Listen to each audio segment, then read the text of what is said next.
শীতের প্রভাব ক্রমেই জোরালো হচ্ছে। এরই মধ্যে 12 ডিগ্রিতে নেমেছে দেশের সর্বনিম্ন তাপমাত্রা। এমন পরিস্থিতিতে আগামী ফেব্রুয়ারির মধ্যেই দেশ জুড়ে হানা দিতে পারে তীব্র শৈত্যপ্রবাহ। এতে সর্বনিম্ন তাপমাত্রা নামতে পারে 4 ডিগ্রিতে। সেই সঙ্গে এই সময়ের মধ্যে বজ্রসহ শিলাবৃষ্টি হওয়ার প্রবল শঙ্কা রয়েছে।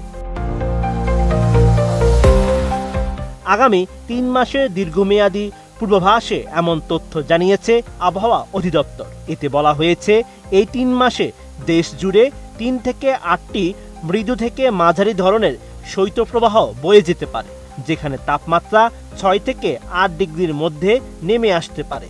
এর মধ্যে কয়েকটি শৈত্যপ্রবাহ তীব্র আকার ধারণ করবে, যেখানে তাপমাত্রা 4 থেকে 6 ডিগ্রির মধ্যে নেমে আসার সম্ভাবনা রয়েছে। RICL TMA